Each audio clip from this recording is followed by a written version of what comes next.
आज की जो घटना है काफ़ी दर्दनाक और दिल दहला देने वाली घटना है, क्योंकि इस कहानी में एक बच्चे के साथ इतना बुरा सलूक किया जाता है कि उसकी जान तक चली जाती है और तब तक उसको पीटा जाता है तब जब तक वो पूरी तरह होश में रहता है, और जैसे ही वो अपना होश खो बैठता है तब जाके टीचर का गुस्सा शांत होता है। इस कदर उसको गुस्सा आ जाता है कि बच्चे की जान तक लेने पर वो उतारू हो जाता है।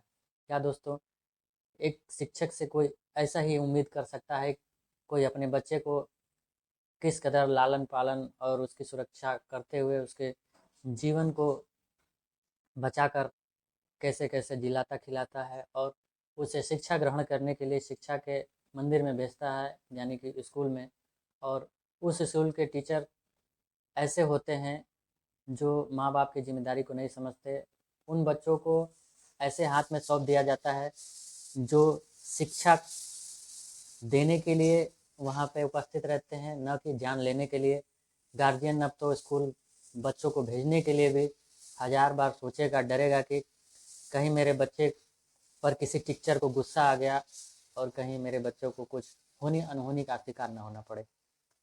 नमस्कार दोस्तों, मैं विजय कुमार चौहान अपने इस एपिसोड कहानी कंटिन्यू में आपका स्वागत करता हूं।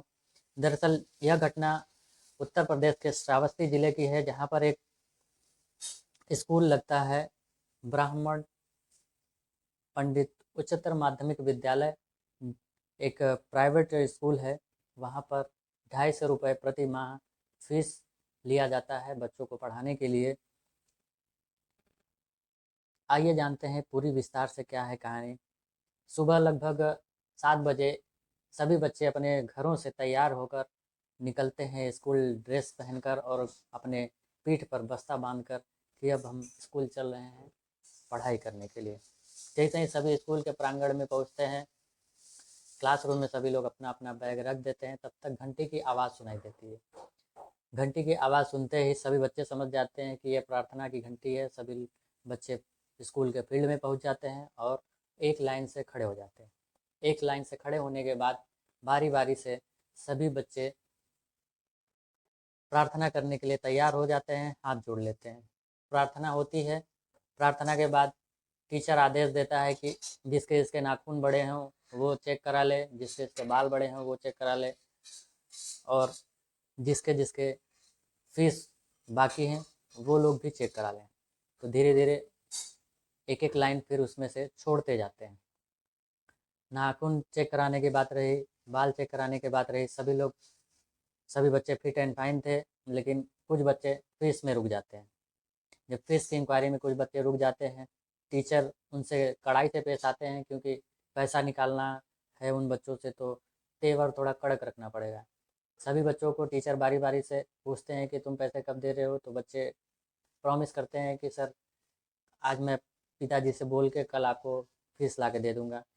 इसी तरह कई बच्चों से फीस का इंक्वायरी करते करते उस बच्चे तक भी टीचर आते हैं जिसका नाम ब्रिजेश विश्वकर्मा है। उससे भी पूछा जाता है कि तुम पैसे कब ला के दोगे फीस के तौर पर।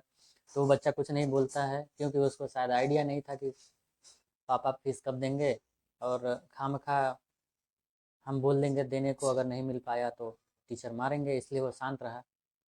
टीचर को गुस्सा आ जाता है उसकी चुप्पी पर कि यह बोल क्यों नहीं रहा है कि कल देगा, परसों देगा, या पापा से बोलेगा भी कि नहीं बोलेगा। वो लगातार उसको मारना शुरू कर देते हैं। थप्पड़ मारने के बाद भी नहीं बोलता है, फिर बर्दाश्त करते जाता है। फिर वो टीचर उसको ऐसे इस तरह, बच्चों ने बताया कि इस तरह मजबूत घुसा बनाकर उसको पीठ में भी मारे। दोस्तों, कभी याद होगा जाने अनजाने में हम अपने दोस्तों से लगते बसते या हंसी हंसी में एक आध हाथ रख देते हैं, तो अचानक से ऐसी नस पे लग जाती है कि सांसें तक थम जाती है। वहाँ बच्चों ने बताया कि जिस हिसाब से सर मार रहे थे, पहले उसको गाल पे थप्पड़ थप्पड़ से मारते हैं, फिर इस तरह का मजबूत घुसा देकर उसके पीठ पे भी मारते हैं, और वो इस तरह का चोट सहन कर रहा था। जैसे ही वो इस तरह का चोट लगता था उसकी सांसें भी कई बार अटक गई, इतनी बेरहमी से उस बच्चे को वो टीचर पीट रहा था। फिर पीटते पीटते उसको इस तरह से भी पीटा कोहनी से कि ज़्यादा से ज़्यादा चोट लगे और बच्चे का दृढ़ विश्वास टूट जाए। बच्चा लगातार बर्दाश्त करते जाता है, कुछ नहीं बोलता है। उसकी जितनी सहने की क्षमता थी वो सहन करते जाता है, लेकिन कुछ भी बोलता नहीं है। आखिर टीचर मारते मारते थक जाता है और बच्चे का हालत बद से बदतर होता चला जाता है। बच्चा से जितना सहन हुआ उतना किया, उसके बाद वो बेहोश हो जाता है। बेहोश होने के बाद टीचर का गुस्सा शांत होता है और जैसे ही उस बच्चे की हालत ख़राब होने की खबर उसके परिवार में जाती है, उसके परिवार वाले दौड़ भाग कर आते हैं, उसको पास के ज़िला अस्पताल में एडमिट कराते हैं और हालत ज़्यादा ख़राब होने की वजह से वहाँ से ज़िला अस्पताल से उसको रेफ़र कर दिया जाता है मेडिकल कॉलेज में। मेडिकल कॉलेज में रेफ़र करने के बाद भी उस बच्चे का लगातार इलाज चल रहा था, लेकिन उस इलाज का उस पर कोई असर नहीं हो रहा था, क्योंकि उसको इतनी दरिंदगी से पीटा गया था कि उसका साफ साफ दिख रहा था कि हाथ भी टूटा है और उसके जो नाजुक अंग थे अंतःस्रावी में, जो अंदर की इन इंद्रियां ग्रंथियां थी, सभी डैमेज हो चुके थे। शारीरिक अंतःस्रावी रक्त स्राव हो चुका था, जिसमें ब्लड क्लॉटिंग हो गई थी। उस बच्चे को लगातार कई हॉस्पिटल में एडमिट कराया गया, लेकिन उसका कोई सार्थक रिजल्ट नहीं निकला। आखिर उस बच्चे का 10 दिन के बाद देहांत हो जाता है। बहराइच के हॉस्पिटल से उसको जब निकाला जाता है तो गांव के लोगों का गुस्सा फूट जाता है और सभी लोग उस लाश को लेकर चौराहे पर बैठ जाते हैं, धरना प्रदर्शन करने लगते हैं और उस शिक्षक के प्रति गिरफ्तारी और उसको सजाए के लिए कड़ी मांग करने लगते हैं। यह देखकर पुलिस प्रशासन वहाँ पे आती है और वो आश्वासन देती है कि उस टीचर को गिरफ्तार किया जाएगा और उसको कड़ी से कड़ी कार्रवाई की जाएगी। तब जाके कहीं उसके परिवार वाले शांत होते हैं। हालांकि पुलिस द्वारा उस अवनीश पाठक को गिरफ्तार कर लिया जाता है, जिसने उस बच्चे को मारा था, जिसने उस बच्चे का ये बुरा हाल कर दिया था। इस केस के सिलसिले में एसपी अरविंद मौर्य ने बताया कि कथित तौर पर एक टीचर ने एक बच्चे की बहुत बेरहमी से पिटाई कर दी, जिसकी वजह से उसका 17 अगस्त को निधन हो गया। इसके पुलिस इसके तह तक जाएगी, जांच करेगी, जो भी इसके अंदर दोषी पाया जाएगा उसको कड़ी से कड़ी कार्रवाई की जाएगी, ऐसा आश्वासन एसएसपी साहब ने दिया। क्या दोस्तों, आप बच्चों को स्कूल पढ़ने के लिए भेज रहे हैं? क्या ऐसे पागल सनकी लोग विद्यालय में बैठे हैं जहाँ पर बच्चे को जानवरों से बदतर पीटा जा रहा है?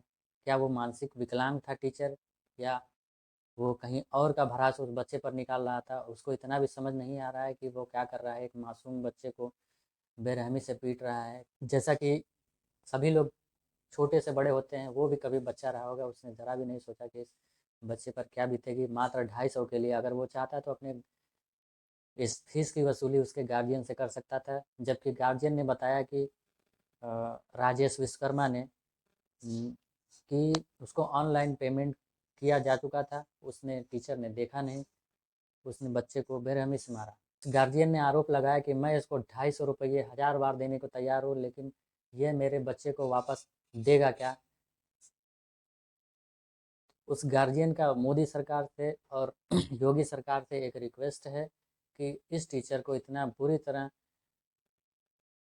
सजा दिया जाए, या इसको भी इसी तरह दंड दिया जाए जिस तरह इस छोटे से बच्चे को इसने निर्मम हत्या कर दिया, मार मार के पीट पीट कर, ताकि इसको भी उसका दर्द का एहसास हो सके। उसके बाद भी वो 10 दिन जो झेलता रहा, मृत्यु के शैया पर जो हॉस्पिटल में उसने दर्द सहे, उसका भी इसको पता चलना चाहिए।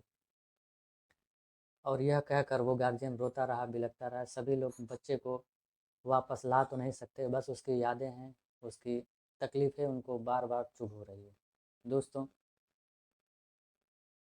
आप जहाँ भी अपने बच्चों का एडमिशन कराएं, अच्छे से उस स्कूल की और जिस क्लास में वो पढ़ रहा है तफ्तीश कर लें, टीचर का व्यवहार देख लें कि इस तरह का जानवर जैसा सलूक कोई ना करे, क्योंकि बच्चे बहुत ही नाजुक होते हैं, उनका भविष्य इस तरह नहीं बनेगा। ऐसे स्कूल को बंद ही कर देना बेहतर।